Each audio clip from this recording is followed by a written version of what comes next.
So when you go, so I want to first is definitely go on to your Image Presto, log in. I'm going to zoom in a little bit too, so that way you can see get a little close-up view of this. You're going to scroll over to the tool that says Virtual Try-On. So if you have the screen open with you, follow along with me. Full disclaimer though, everything that I'm doing today is strictly for entertainment purposes. Everything that we make is not to be sold. So I just wanted to make sure I cover that out of the way, so that way you know exactly what to prepare for. I am going to be working with the Flux model today as well, so we'll do that later on. So if you have the free one, I highly encourage you to upgrade it so then you can kind of get an opportunity to do what I'm doing.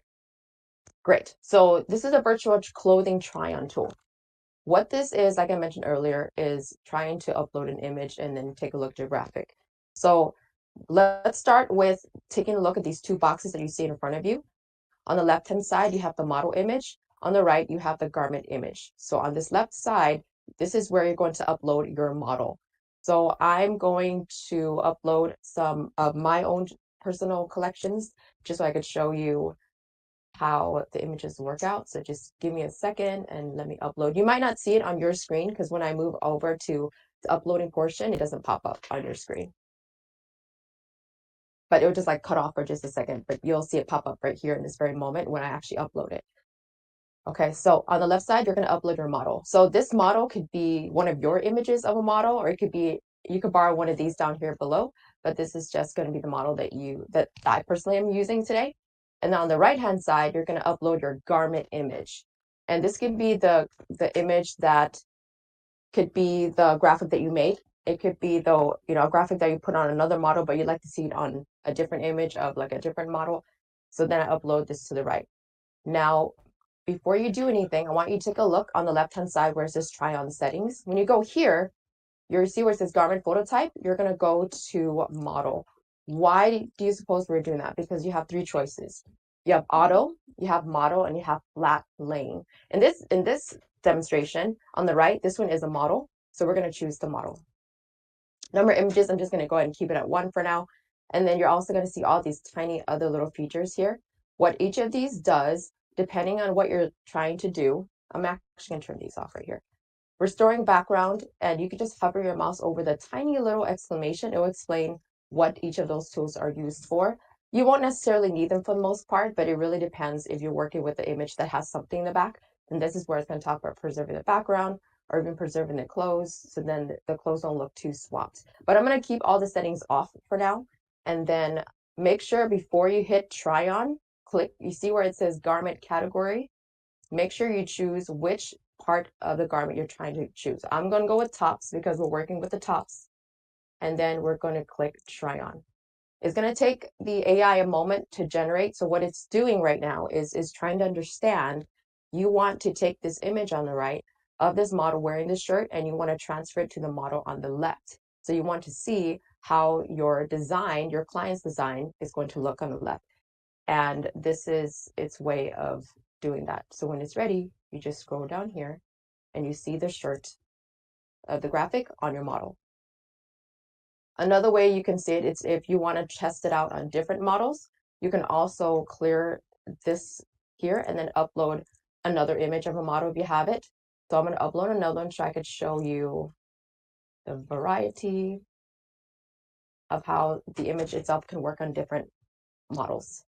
And here's another one that I wanted to see, but this one is a white t-shirt. It doesn't really matter. It's just going to just transfer it there, because if you want to see it, a great thing, and I was just talking to a client about this not too long ago. They were trying to, just to give you a scenario, they were trying to print about 50 shirts, and they wanted to see the design on different types of body types, different types of ranges in age groups, all those things. And this was a great way that I walked them through the process, how to actually use this tool to their advantage.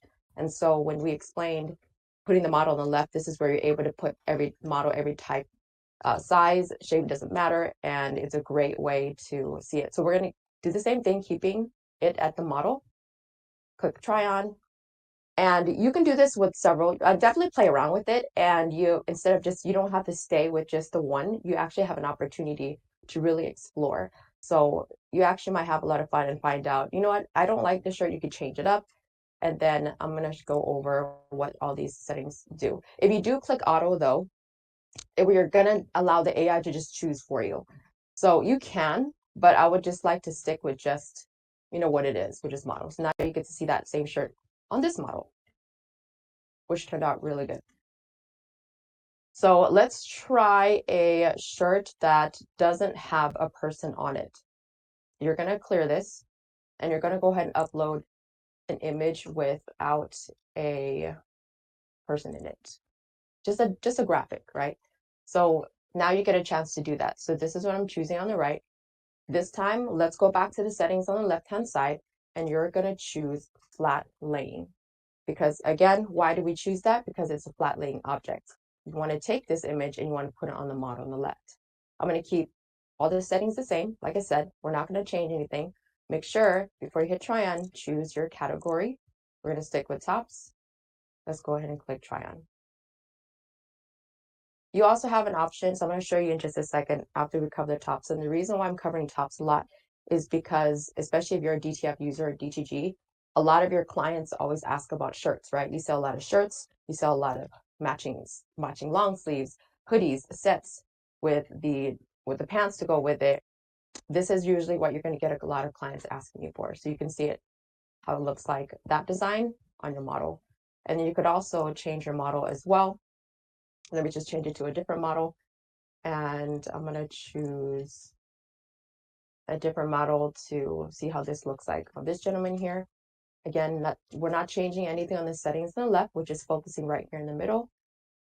Click try on, and it's going to do the same thing. It's going to take this and plug it onto the left.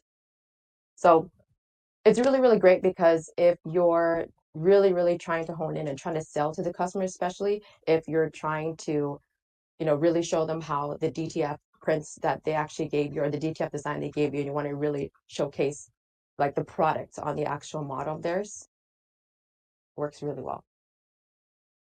So let's try a different one. So I'm going to clear these. So what if you want to do a full size model? I'm going to upload a full size model from head to toe. And this is where what works for a full size is if you want to see how the garment actually looks on the model, either the top, bottom, or even both. So I'm going to show you how to do a full set. As a DTF user or a DTG user, I'm sure you definitely sell a lot of the garments in sets. So you want them to see from top and bottom. But this time, before you do anything, you scroll to garment category and click on one piece. You see that right there, one piece? Click on the one piece because you want to put 1, 2 on the model on the left, and then you're going to click try on. And the good thing about the model on the left image, you don't have to necessarily choose a model that has, like zero background. It's just easier for you, especially if you're working at it from this point of view, so you can see how the garment looks on the model without any distractions in the background. The reason why I chose her is because it's like clean white background, just head to toe, and you can see it as a matching set. It's wearing the Image Presto matching hoodie and pants. Really nice. Another thing I want to show you is we can try, what if we want to try the bottom part? Just bottoms. I'm going to clear this and I'm going to upload a pair of sweatpants. So if you're in the market and you just want to sell just the bottom parts too, and you could showcase how it will look like in the model, you can add your own logo if you want right here, or however you want to design it, so you can show your client how it looks like on your model. Same thing, you just have to choose that and make sure garment category, choose your bottoms. I'm not touching anything else, but I'm just going to change the model on the left here on the settings, and we're going to try on. Once you get the hang of it, it really does become really essential for your business. And keep in mind, when generating, it can take up to, excuse me, it can take up to 30 seconds to generate the image so you can see the preview of how your garment's going to look like. And voila, you have the dress pants there. So the client that I was working with also asked a question. So when they were working with shirts and they said, okay, what if I don't have a t-shirt? What if I don't have a t-shirt with a graphic on it? How do I create it? Let me just clear this real quick. I'm going to upload my model again. If you ever come across that situation, before you go here, I'm going to take you over to Canvas Editor. Canvas editor, if you are familiar with what it does, it puts collages together to create an impactful image. You can like put your designs together, and then that way you can actually print it to your R2 Pro or even XL4, and then it just prints on the shirt. So you're just going to upload the shirt real quick, and then you're just going to put your design on there. And I'm just going to create a design real quick that I already had. We're going to check mark that. Let's save it. We're just going to call this shirt test. Okay. And then you're going to go back to your virtual try-on, and then you're going to upload that shirt to the right. And then make sure to garment category, choose your tops since we're focusing on just the tops. Make sure on the left, go to flat laying, and then try on. And really easy to make. So this is, if you ever have just a basic graphic tee around, it's great. So then you can actually put the garment on there, and then you could do this. This is like the simplest way, which is on the Canvas editor. And if you were on my class the last few times, I actually went over that. We can cover that again sometime in the next coming weeks. But I want to show you how you can just put those two things together, and then you just pop it onto the model. And it's really effective to see it happening in real time.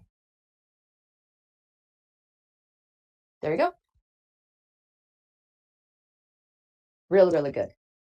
So I want you to play around with this, and then we'll talk more about this a little later on in the week. So I'm going to dive into the next topic. So the next one I want to go over is what I like to call the best practices of background removal. And this topic has been a trending topic for every DTF DGG user, because of the fact is they sometimes your clients, right? And you probably come across this. You ever get a client that asks you, I have an image and I don't like this specific background. I want you to remove it because I just want whatever that is in the middle into my design. So I'm going to show you some best practices on the best images that will work and the ones that don't work. So let's start with something very, very simple. I'm going to upload, you can either click and drag your image into this area, or you can just choose the upload image. So here's a Texaco gas, a gas image here. For something like this, you can actually work on a fast 2K. So fast 2K, what that is kind of, think about it as a draft. It's like a draft, and it's a very cut and dry. Just cut and dry. It just chops it, cuts it just like that to take out the background instantly. So you can, for something like this, you just have to work in 2K, and then you just go ahead and click, choose your output format. You have PNG or web, and then you just go ahead and click remove background. So the settings on the left, make sure you see this on the screen with me. Settings on the left, you have your general use, general fast 2K, your accurate, your matting, and your portrait. Now, the mode that I'm working on right now is called the fast 2K. So again, like I said, it's just cut and dry, and you could do it with these two, and it'll do the job for you. You see how quick and efficient that is? It just cuts it out pretty fast, right? So let's try a different image. I'm going to go with something with a little bit more complexity just in the background. So that one that you saw had zero distractions or zero details behind it. It was just a little gas pump with nothing. But what if you have something like this and it's got all of these behind it? This can still work inside of the fast 2K or even accurate. And I'm going to show you right now. Let's work in the fast 2K real quick. Just keep in mind when working with background removal, you have to understand the AI does have limitations. You have to make sure that that your image that you have has a very, very clear distinction between foreground and background. So in this image, even with all the detail in the background, there is a clear distinction between the two because it was able to take the code file. It was able to pull everything right behind it like this because it recognizes foreground, background. So that's a note that I really want to make sure that I relate to you, that you definitely take note of when working with the background removal. So let's try another different image. This time we're gonna go with a group of people. Now this one has no background. So you can do two options. You can either go with the fast one, which is be cut and dry, or you can go with accurate, which focuses on these sharp outlines. So let's try accurate, and we're just gonna go ahead and remove that. And again, there is limitations, which I'm going to show you in just a second, how even more complex works, and then also when it doesn't work. So with the accurate, it was able to cut all of that behind the bride group, and it could achieve the fine outline. Now let's try an image with a little bit more complex, which means buildings, you got cement, you have walls, you have all this, everything kind of a little bit extra going on in the background. Something like this can also still be done inaccurate. Why? Because you can see the distinction between foreground and background. You can still see it. It's got the buildings are just kind of in the foreground, and then you got the group of people coming forward. So then make sure to stick with accurate mode, and then just click remove background, and it will do a beautiful job of removing all of that in the back. At any given time, if you said, you know what, I just want to keep all these buildings and I just don't want that background in there, that's something that the AI just cannot do. And you would have to take it into Photoshop, for example, and that's where it works best to like be detail oriented to remove that. So it did an excellent job under accurate mode to remove everything, but just kept the people, right? So the next thing I'm going to show you is, those are some best practice on what you keep in mind. One of my really, really interesting tests to try was hair strands. This is my favorite because we're going to be working in portrait mode. So let me explain the difference between accurate matting and portrait mode. In portrait mode, that is specifically designed to focus on faces. And here's the face of a beautiful woman. We're going to go with portrait mode. Why are we doing that? Because it actually preserves a lot of the fine detail, especially with the little hairs like this. Okay, that's really important, especially if you're trying to create an advertisement or if you have a client that asked you, I want to put pictures together of my daughter and I want to create a collage and then she's got really beautiful fluffy hair, all these things, the little detail. The portrait mode is designed to do that for you. So I'm going to show you what happens when you work in portrait mode. And please make sure you do that because otherwise, if you work in the fast mode, it would just chop it really fast and then you won't really get all the little fine hair details. So let me just hover the mouse over and scroll slowly so you can see how well the portrait mode was able to pull all the little fine hairs. You might not be able to see it clearly on this transparent background because it is transparent background, but you can see that the portrait mode was able to capture all the little hairs like that. What happens if you move it to fast mode? Probably not a good idea, especially if you're trying to preserve the little fine details of the hair. It would just cut out what it thinks that you don't want. So it would just be slightly a little more choppy. So it just kind of cut out like chunks of it over here, and that's fine if you don't mind that, then great. But if you're someone who's very focused on the detail and you really want that airbrushed, hair flowy, look onto your image, then I highly recommend working in portrait mode. The next step I'm going to show you is working with animal pictures.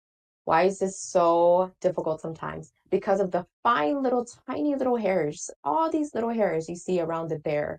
The only way to achieve something as beautiful of a piece to remove something like that, for the most part, is you're going to take it into Photoshop. When you take it into Photoshop, you have the marching ants tool, you have all these other ways to kind of like, you can just click it and then remove background or just kind of do a contour word to all these things. But in here, when working with detailed pieces like this, you want to make sure, go to your settings and choose matting. Matting is very important. Why is matting? It's great for fur. It's great for grass. It also adds a tiny bit of like a little bit of a blurring effect to it. So it makes it look as natural as possible. So matting is excellent for objects such as dealing with grass and fur. So I want to make sure you remember that. So let's go ahead and click remove background. And this also works with, especially if you have a picture of like a dog running in the field with grass, it does kind of make it more natural and it blends properly. So you see how when you hover it and you move the mouse over, you can see how it's able to grab every fine little hair like this. And there's none of the green back there. It's very smooth transition. And this is really important, especially if you're going to take this image and combine it with another background that you want to create, a whole collage together for your client. And they want like a abundance of bears. And this is a great way to just kind of pop, pop, pop. And then you just put, your text or word or logo in there. It's excellent for that purpose. Okay. All right, so I'm glad you guys like that because that's one of my personals to work with. So let's go into the third topic of the day, which is going to be called what I just said earlier, is generating text inside of an image. I don't know if you noticed, but sometimes, depending on the software you use, it's not, some of the software, especially generating images, is not really great with text, right? The AI has very hard limitations in trying to work with text.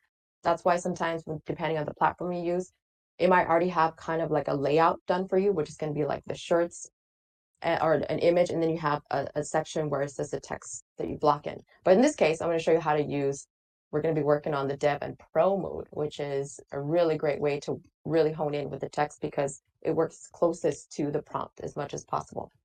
So I'm going to enter my prompt, and I'm just going to copy and paste the prompt that I have ready here. We're just going to go up to into your prompt window, and you're just going to pop it in. By the way, if you feel like your prompt can use a little bit of help, a little bit of a oomph, all you have to do is just hover over this enhance your prompt button and you click that, and then it'll give you 3 options where you can choose between, and this is really great, especially if you're not the most creative person and you just want, you can read something like an 80s retro car driving, with the sign that says rolling into the 80s in my Mercedes. And you just want to be a little more specific. The more specific you are when typing your prompt, the better it is for the AI to match that. So the better adherence. So before we do anything, I'm going to go ahead and show you what it looks like in fast mode. We're going to go with a portrait. And do you see how I wrote in here rolling into my 80s in my Mercedes in bold letters written at the bottom?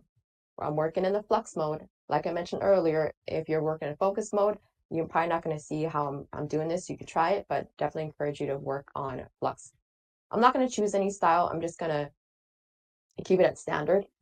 And you noticed how, okay, so it generated the image, but do you see how on the bottom it says rolling to the 80s in my Mercedes? It didn't grab exactly what I wanted to say. I was very specific in my text and what I said right here. So now this is working in fast mode. When you're looking at the settings on the left, you have several ones to choose from. You have the fast, you have the balance, and you have the pro. So let's work in balance mode. And I'm going to encourage you to definitely work in balance and pro mode whenever you're working with text. Like I said, it works closest to its prompt. And that's what you want. You want to get the full text in the bottom. There we go. See how it says rolling into the 80s in my Mercedes? Now we're talking. So we're working with the text on that. So what if you want to shush it up a little bit? You can also go to pro mode.